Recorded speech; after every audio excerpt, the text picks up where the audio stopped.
A gente está numa série, né?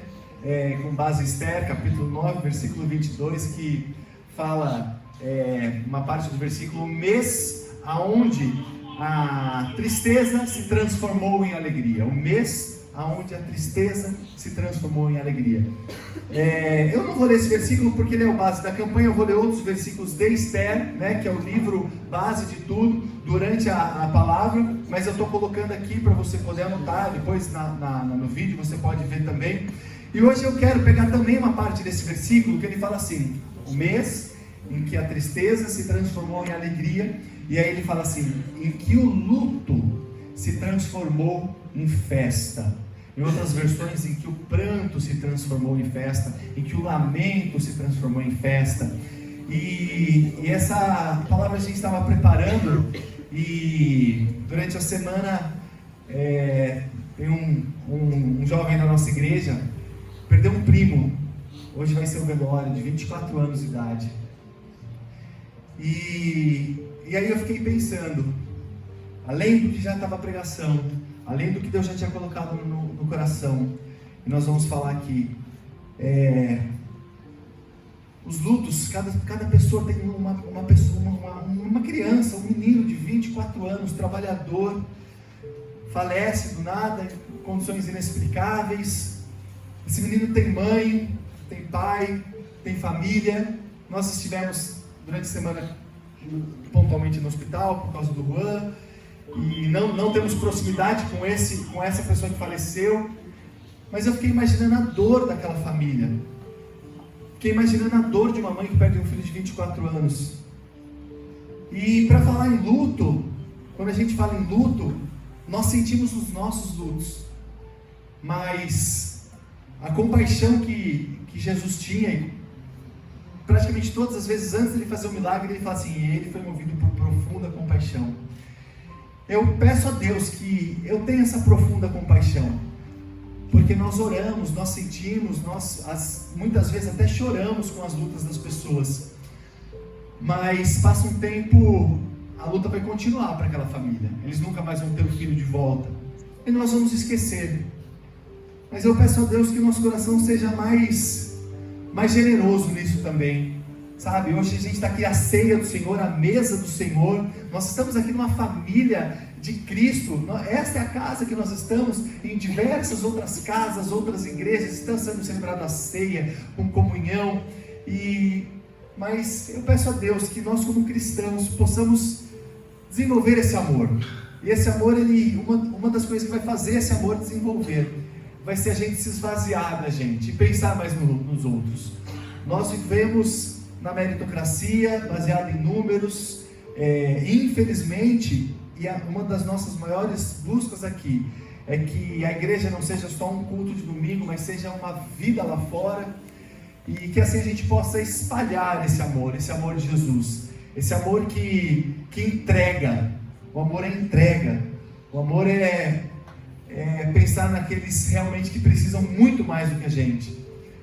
E se a gente olhar para o lado, o seu irmão que está aqui, ele muito provavelmente tem uma luta que nós nem imaginamos.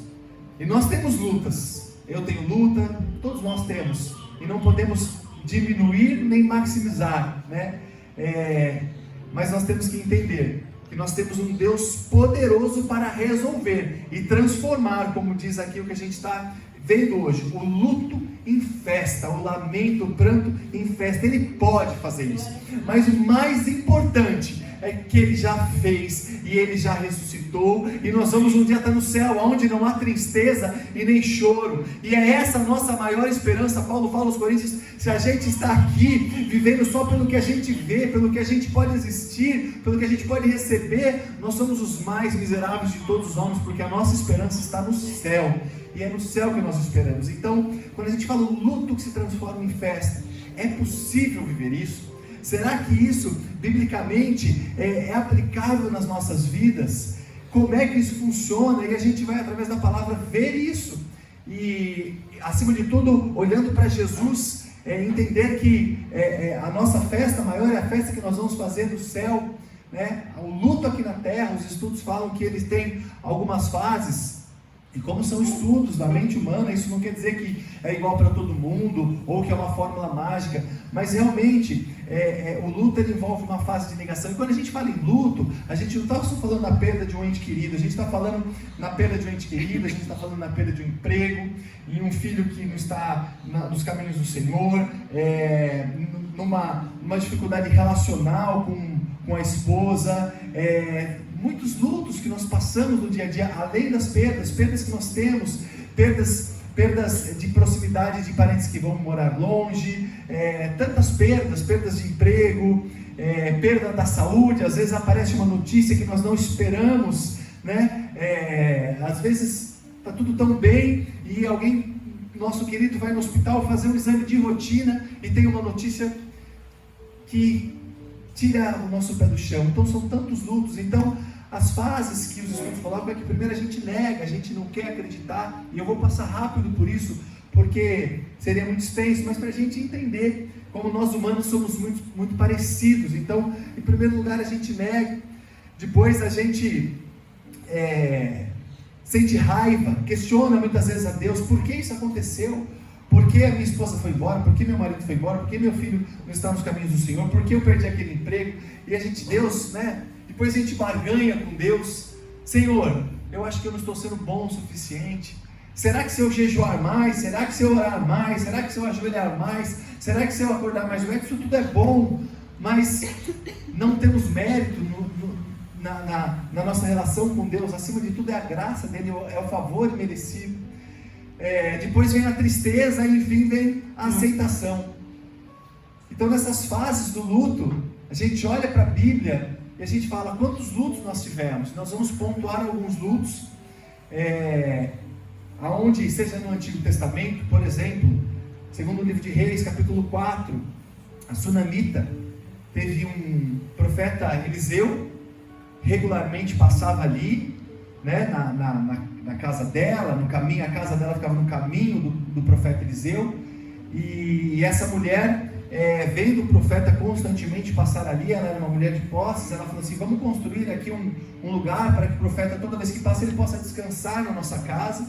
E eles fizeram isso, e construíram um lugar, e o profeta falou com o ajudante dele, né, com o moço que andava com ele, que ele treinava, o que a gente pode fazer para essa mulher? Ele perguntou para a mulher falou, não, eu já tenho tudo, está tudo bem. E aí o ajudante dele, o moço falou assim, olha, ela já é casada, o marido dela é mais velho, eles não têm filhos. E aí o profeta Eliseu falou para ela assim, falou, olha, o ano que vem, quando eu passar aqui nesse caminho, você vai estar com um filho. E ela falou assim, não fala isso, né? Não brinque com isso. E de fato aconteceu, passou um ano, ela estava com um filho, mas depois de um tempo esse filho, no sol, com o pai, no trabalho, veio a ter ali alguma complicação. O pai levou para a mãe, ela morreu nos colos da mãe, a mãe foi correndo, um grande resumo, para o profeta, aquele filho morto, aquele luto, o profeta Eliseu foi, e essa criança voltou à vida. O que eu quero mostrar para vocês, que existem lutos, e eu acho que o maior luto é a perda de alguém, e o maior milagre é você trazer a pessoa à vida, né? Jesus fez isso com a viúva de Naim.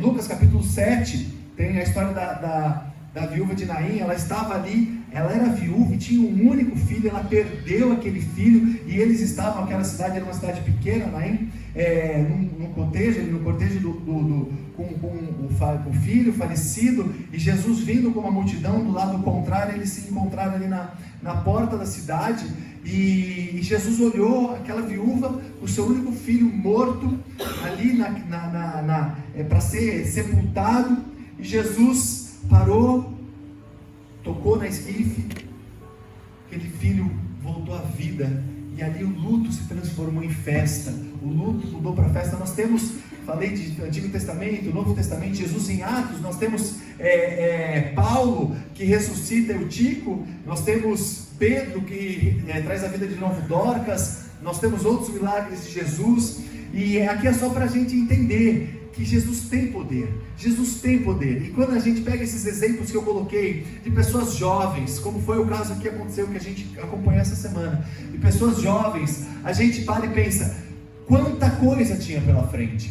E hoje eu quero falar com vocês da ceia, do milagre de Jesus, mas também de aplicar na nossa vida. Talvez coisas morreram na nossa vida, sonhos de um casamento, sonhos de um restabelecimento conjugal, sonhos de um emprego melhor, sonhos de uma faculdade, sonhos de um ministério, talvez sonhos tão jovens no nosso coração, que morreram, mas que Deus hoje pode trazer a vida de novo. Então hoje a aplicação vai ser espiritual, vai ser para a gente entender que o maior e melhor está nos céus, é a morte de Jesus, a ressurreição de Jesus, a nossa vida eterna, isso é o melhor. Mas hoje também a gente vai orar para que pontualmente na nossa vida a gente possa trazer à vida sonhos que a gente desistiu, mas que de repente Jesus pode ressuscitar, porque às vezes os sonhos são ali sepultados, mas talvez seriam sonhos que seriam tão abençoadores para tantas pessoas, um sonho de ministério, um sonho de um casamento, e sonhos que realmente Jesus está ali naquele sonho, e a gente às vezes sepulta porque a gente, como a gente nega, barganha, fica triste, não aceita. Que hoje Jesus mova os nossos corações, e que aquilo que Ele quiser trazer à vida, que de repente morreu de uma forma prematura no nosso coração, que isso aconteça. Amém? Amém. O tema de hoje é da morte à vida, né? Tem tudo a ver com a ceia, da morte à vida, com Jesus. E antes de ler em Esther, eu quero fazer um resumo rápido do livro de Esther. A gente já tem feito isso, então eu vou fazer bem rápido mesmo, mas vocês vão compreender, mesmo que seja a primeira vez que você está aqui. Esther, na realidade, o livro de Esther, ela conta a história de um rei, do rei Assuero, casado com a rainha Vaste. Ela desrespeita o rei tira ela de rainha, ela deixa de ser rainha, né? O rei é quem dava todas as ordens, e ele faz ali ele fala, olha, nós precisamos de uma nova rainha, e ali o povo, as mulheres, as moças novas se candidatam para ser rainha, né? Nesse livro também de Esther da Bíblia, tem o Mordecai, que era tio de Esther, e Esther foi uma das candidatas a ser a rainha, apesar dela não ser daquela região, dela estar naquela região, mas vir de outros lugares. Ela era judia, né? E o rei Assuero era rei do Império Persa, depois do Império Babilônico. E Mordecai cuidava da Esther, que era órfã, e ele falou para ela, olha, passou algumas instruções, ela se candidatou, ela se tornou rainha. E então nós temos o rei, né, a Esther, que se tornou rainha, Mordecai, que era primo de Esther.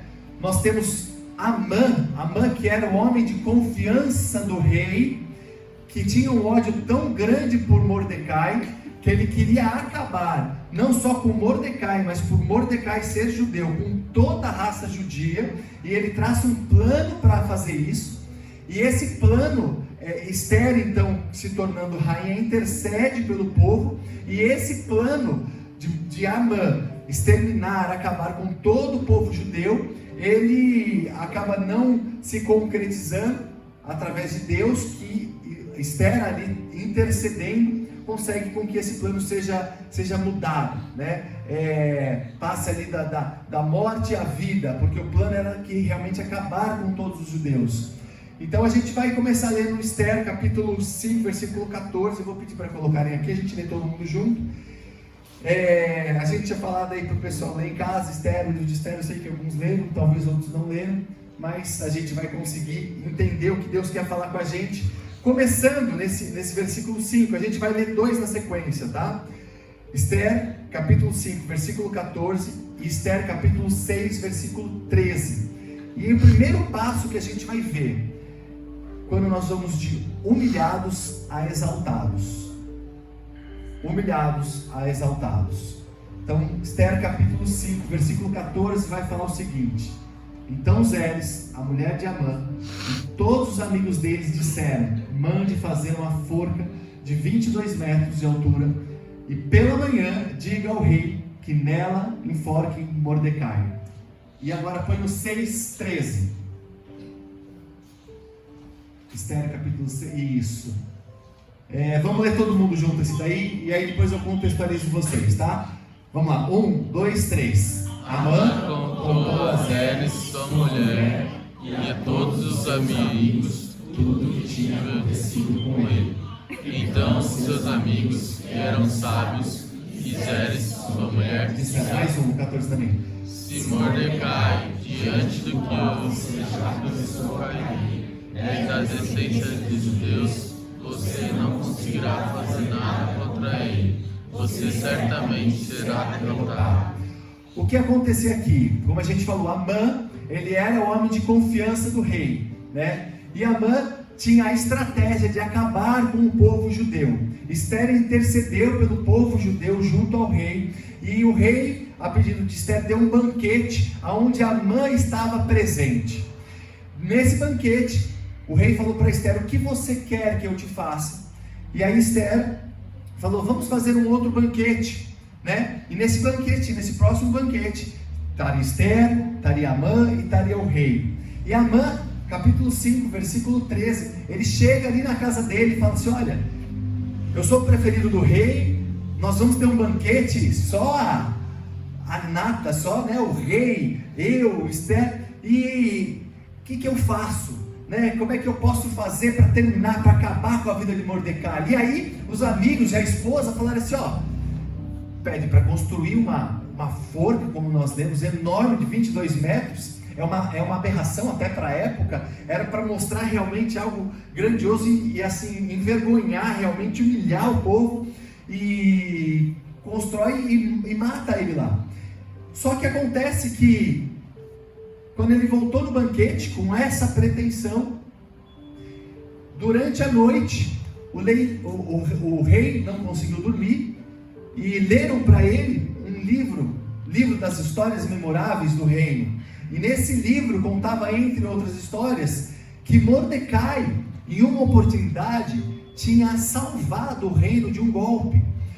Mordecai tinha visto duas pessoas conversando, tramando, isso está no texto de Esther, depois você pode ler, tramando contra o rei, para tomar o reinado, para acabar com o reinado de Assuero. E Mordecai contou, e o rei constatou na época que isso era verdade, só que isso tinha caído no esquecimento. E o rei, quando ouviu isso, entre um banquete e outro, ele falou assim: como é que eu honro alguém que fez isso e não foi feito nada? E ele conseguiu fazer com que a gente permanecesse unidos aqui. E aí, quando Amã chegou ali para o banquete, o rei falou para Amã: como é que eu honro uma pessoa que eu quero honrar muito? E Amã pensou: sou eu sou o preferido dele, está aqui o banquete, outro é o rei de Esther, sou eu essa pessoa. Então ele falou assim: rei, pega as suas roupas, pega o seu cavalo, pega a sua coroa, mande essa pessoa na praça, e que alguém leve e vai falando: é isso que faz com aquele que o rei quer honrar. E aí o rei falou para ele: tá certo, chama lá o Mordecai, você vai fazer isso com o Mordecai. E a mudança da trajetória é tão de uma hora para outra, né? Um mês em que a alegria, em que a tristeza se transformou em alegria, um mês em que o luto, o pranto, o lamento se tornou festa. É tão repentinamente, o que aos nossos olhos é impossível, para Deus é possível. E aí Amã fez isso com Mordecai, aquele Mordecai que ele odiava a ponto de querer exterminar o povo judeu. Ele teve que pegar, fazer honrar Mordecai ali na cidade, na praça da cidade. E quando ele voltou para casa, o texto diz que ele foi meio que escondido, chegou na casa dele, e aí ele contou a mudança em menos de um dia. A família dele falou assim: se ele é judeu, esquece, é um povo que Deus ama. Meu irmão, minha irmã, nós somos um povo que Deus ama. Nós temos a raiz de Jesus. Jesus, ele veio, Jesus tornou nós possíveis de enxertarmos na videira viva, e nós somos um povo amado, um povo querido. E quando a gente lê a Bíblia, eu vou citar os textos para você poder acompanhar, ler, depois podemos conversar na sua casa, para você entender. Quando a gente fala assim, de humilhado, exaltado, ninguém tem que buscar a exaltação, pelo contrário, nós temos que nos humilhar. E Lucas capítulo 18 fala que o humilhado será exaltado, e o exaltado será humilhado. E esse texto de Lucas, ele conta a história, Lucas capítulo 18, de um fariseu que orava, se achando merecedor das respostas de oração de Deus. E meus irmãos, às vezes a gente acha que merece, mas por mais que a gente faça tudo, a gente tem que crer na misericórdia e na graça de Deus, porque Deus sempre tem o melhor. Os nossos planos, os nossos pensamentos muitas vezes não são de Deus, e às vezes o que a gente está buscando, Deus tem melhor. Então a gente tem que sempre orar e submeter à vontade de Deus. E esse texto de Lucas 18 vai terminar falando isso no versículo 14: os humilhados serão exaltados.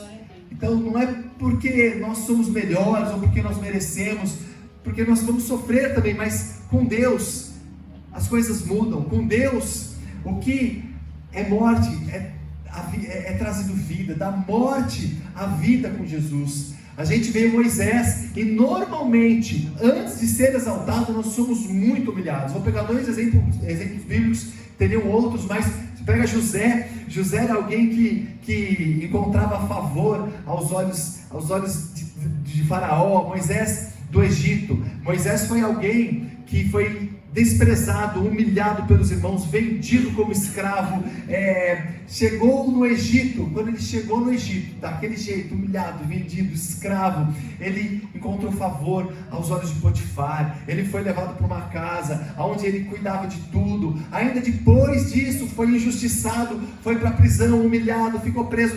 Dentro da prisão, ele encontrou favor aos olhos daqueles que cuidavam dele. Diz o texto da Bíblia que ele fazia tudo, delegaram tudo dentro da prisão para que ele fizesse. Ele foi exaltado ali. Moisés, depois disso, voltou para o Egito, foi ali um dos principais do Egito, depois de passar a humilhação, e a Bíblia termina como ele trazendo a solução para um período de extrema fome e necessidade do povo do Egito, a ponto que ele era um dos principais seres humanos no Egito. Então, sabe, da humilhação à exaltação, a motivação do nosso coração muitas vezes é ser exaltado. A motivação que nos leva a orar muitas vezes é receber o que aparentemente nós merecemos. O nosso desafio é agir como Jesus, que veio para ser crucificado, para ser morto, para ser sepultado, mas sabendo que se ele estava cumprindo a vontade de Deus, ele teria vitória. Ele ressuscitou e venceu a morte. É assim que a nossa vida, em nome de Jesus. Amém. Sabe, não importa a dificuldade que a gente tem, quando a gente desce, quando a gente se diminui, quando a gente busca Deus, quando a gente entende que não são as nossas vontades, mas a vontade de Deus é que deve prevalecer, luta contra a nossa carne, irmão, isso não é natural. Não é natural. Independente do nome, do título, da classe social, do que for, nós temos uma raiz no nosso coração desejosa de orgulho, e a Bíblia nos conta isso o tempo todo, e essa é uma luta nossa, de todos nós, de lutarmos contra o nosso orgulho, contra a nossa inveja, contra os nossos ciúmes, contra o desejo. A gente às vezes põe roupas bonitas em coisas sujas, mas a gente tem que olhar para a gente e falar: não, eu estou com inveja, não devo ser assim, eu tenho que diminuir. Quando a gente conseguir esse sobrenatural na nossa vida, o sobrenatural acontece com a gente. Amém? Glória a Deus. E essa foi uma mudança de história pessoal, né? Em relação a Mordecai, ele foi exaltado. Agora vamos olhar uma mudança do povo. O povo era perseguido, o povo judeu era perseguido, e ele passou a ser protegido.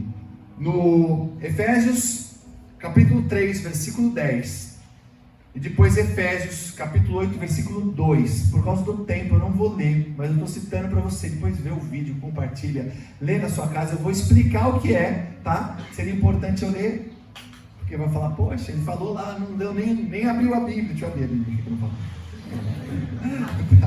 Mas tá, Efésios capítulo 3, versículo 10, eu vou falar o que fala, e Efésios capítulo 8, versículo 2. Como é que o povo judeu passou de perseguido para protegido? No capítulo 3, versículo 10, o rei dá um anel, a minha versão fala anel sinete. Era um anel que servia para selar as ordens, os decretos do rei. Ele dá esse anel para Amã. Esther capítulo 3, versículo 10, ele fala assim: olha, toma aqui o meu anel, é a senha. Ele falou: o que você quiser fazer, você dá, despacha aí que eu estou de acordo. E você carimba. E aí Amã decretou a morte dos judeus, falou assim: olha, nós vamos persegui-los, vamos matá-los, vamos acabar com eles, é isso que está no meu coração, e é isso que eu vou fazer. E deu esse decreto ficou sabido, conhecido, o povo judeu ficou sabendo. Mordecai falou com Esther, Esther convocou um jejum, esse jejum gerou a viabilidade, o contexto da libertação do povo, através da intercessão dela junto ao rei. a ponto de no capítulo 8, versículo 2, quando a gente vai ler, depois dessa libertação, depois desse cuidado de Deus com o povo dele, de uma forma milagrosa, né, tirando eles da morte, passando a vida, ele vai tirar esse povo de perseguido a protegido. E no capítulo 8, versículo 2, esse mesmo anel que ele tinha dado para Amã, o inimigo do povo dos judeus, o inimigo de Mordecai, ele deu para Mordecai. Ele deu para Mordecai e falou assim: olha, esse anel está com você, você pode fazer o que você quiser, resolve aí essa situação. E aí Mordecai decretou e selou que o povo dos judeus estava liberto, poderia se defender, ele não seria mais morto. Então ele passou a ser um povo protegido ali por lei. E quando a gente lê a palavra do Senhor, João capítulo 10, versículo 14, ele vai dizer que, do 14 ao 18, mais especificamente do 15, ele vai dizer que Jesus fala assim: eu sou o bom pastor, e eu morro pela minha ovelha. Ele morre por nós, irmão.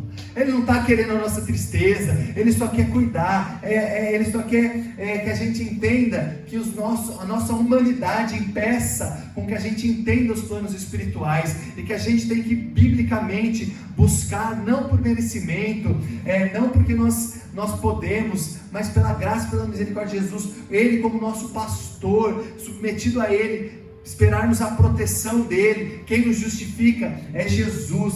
Se nós estamos sendo injustiçados no trabalho, se tem alguém falando mal no trabalho, na escola, na faculdade, a gente tem que evitar colocar nossa força só vai trazer mais dor de cabeça. A gente tem que parar aos pés da cruz, que é o cristianismo, é a cruz. Parar: Senhor, me ajuda, me protege. Eu, sem o Senhor, nada posso. Esperar um milagre. Aconteceu com Esther, aconteceu com Mordecai, aconteceu com José, aconteceu com Daniel, aconteceu com Moisés, e pode acontecer com cada um de nós, em nome de Jesus. Amém. Sabe, se você está se sentindo perseguido, em nome de Jesus, que essa seja uma manhã de mudança, que a gente entenda que Jesus é o nosso pastor, o bom pastor, e que Ele pode, em nome de Jesus, hoje, mudar esse cativeiro, se alguém está vivendo, em nome de Jesus.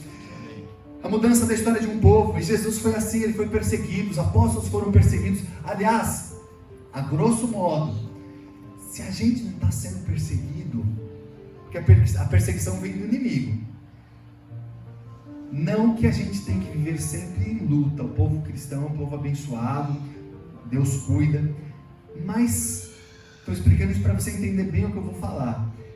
Se a gente não está sendo perseguido, pode ser que a gente esteja muito distante de Jesus, esteja mais próximo do perseguidor, né? Porque se a gente não está tendo luta, se está tudo muito fácil, se o seu evangelismo está fácil, se a igreja está fácil, se eu não estou falando de Jesus, se eu estou vivendo, se eu não estou tendo uma perseguição, alguém falando: meu, esse vizinho meu está escutando louvor, esse cara não para de falar de Jesus, rapaz, se é que todo dia ele vai, ora pelo alimento, ou no trabalho ele ora pelo serviço, se não tem ninguém dando uma palavrinha de perseguição pra gente, tá estranho. A gente tem que olhar e falar: opa, eu acho que eu preciso me mergulhar mais nos caminhos do Senhor. E para terminar, da derrota à vitória, eu vou ler com vocês Esther capítulo 9, versículo 1, Esther 9, 1, da derrota à vitória. Fala o seguinte, talvez projete aqui, Esther capítulo 9, versículo 1, e eu vou ler aqui para vocês. No dia 13 do 12º mês, que é o mês de Adar, quando a palavra do rei e a sua ordem deveriam ser executadas, no dia em que os inimigos dos judeus esperavam apoderar-se deles, aconteceu o contrário, pois os judeus é que se apoderaram dos que os odiavam. Da derrota à vitória, eles iam ser executados, mas isso mudou. A derrota estava decretada, mas isso mudou. E isso pode acontecer na nossa vida. De repente o seu casamento está condenado. Que hoje seja o dia de mudança. Milagroso. Mas eu não consigo ver. Mas Deus pode. Ele é o Criador dos céus e da terra. Ele fez eu, fez a Tamara, fez minha esposa, fez meus filhos, fez você, o seu marido, o seu emprego, o seu chefe. Ele fez tudo. Ele resolve a hora que Ele quiser. Relacionamento. Então que hoje seja, e eu creio em nome de Jesus, nós vamos orar por isso. É lógico, nós vamos acima de tudo e sempre reforçar: a maior vitória está na cruz, a morte de Jesus, a morte dele, a salvação em Cristo, a cruz. Mas Ele também cuida, Ele também exalta os que são humilhados, Ele também protege os que estão sendo perseguidos, e é a palavra dele que fala. Então que hoje seja um dia de vitória para cada um de nós. Essa vitória começou lá lá no Éden, lá no jardim do Éden, quando Adão, ele fez ali Adão, Eva, o Éden, o paraíso, eles estavam ali naquele lugar, e veio a serpente, veio Satanás, veio a cobra, para fazer com que eles caíssem, eles comeram um fruto, eles caíram, e a morte entrou, mas Deus já tinha um plano, e Ele tem um plano na nossa vida, em nome de Jesus. Ele tem um plano para você, Ele tem, isso não é jargão, não é clichê, Ele tem, Ele não fez cada um de nós e falou assim, vai. Não, Ele tem um plano, Ele quer usar a gente, Ele quer cuidar da gente, Ele quer que a gente tenha uma família, a gente quer que seja um bom pai, um bom filho, um bom marido, uma boa esposa, que alguém olhe e fale assim, que bênção, eu quero ser cristão igual ele. Ah, mas ele está sem emprego, ele está sem emprego, mas ele está feliz, ele está contente, ele está cuidando da família. Você está com emprego aí, está reclamando, sabe? Isso é diferente. Poxa, mas ele está, ele está com uma dificuldade ali de doença tão grande, mas ele está com a doença, mas ele está com Jesus, ele sabe que Jesus pode curar, se ele curar é Deus, se ele não curar é Deus, e às vezes a gente está aí com saúde e está reclamando. Senhor, ajuda a gente. E aí começou ali no Éden, mas Deus já tinha um plano, Ele já tinha Jesus, e Ele fala mesmo em Gênesis, eu vou trazer alguém que vai acabar com isso, e Ele traz Jesus. Jesus nasce, se faz Deus, se faz homem, Ele sofre, Ele é humilhado, Ele é perseguido, Ele morre chicoteado, com cravos na cabeça, Ele na cruz, mas Ele morre, mas no terceiro dia Ele ressuscita, glória a Deus, e é isso que a gente celebra, Ele ressuscita, e Ele vence a morte, Ele traz vida, então é acima da derrota a vitória, é da morte a vida, em nome de Jesus, em nome de Jesus. Eu vou pedir para o Fê tocar um louvor aqui, por favor, pessoal, porque Ele vive, e enquanto eles estão vindo, hoje nós vamos fazer duas orações. A primeira oração é a espiritual, é a que vai nos levar para o céu, é aceitar Jesus, é a cruz. Não existe cristianismo sem cruz, não existe cristianismo sem comunhão. A ceia está aí para isso, para falar, olha, vocês precisam ter comunhão, vocês têm que ter comunhão. Mas também hoje nós vamos orar, pedindo para que esse Deus vivo, esse Deus vivo, esse Deus que está aqui no meio de nós, que fala com a gente real, para mim e para você, sem religiosidade, sem igrejês, sem promessas de que a vida vai ser maravilhas, mas com a promessa de que Ele cuida, sabe, que a gente tem que diminuir, ir aos pés da cruz, e acreditar que Ele faz o melhor, e que se está ruim, Ele vai mudar, e que a glória dEle vai aparecer nas nossas dificuldades. Se não tivesse faltado pão no deserto, a gente não teria hoje o testemunho da multiplicação dos pães. Se você não estivesse passando por certas lutas, você não teria o testemunho que vai exaltar o nome de Jesus, em nome de Jesus, amém? Amém.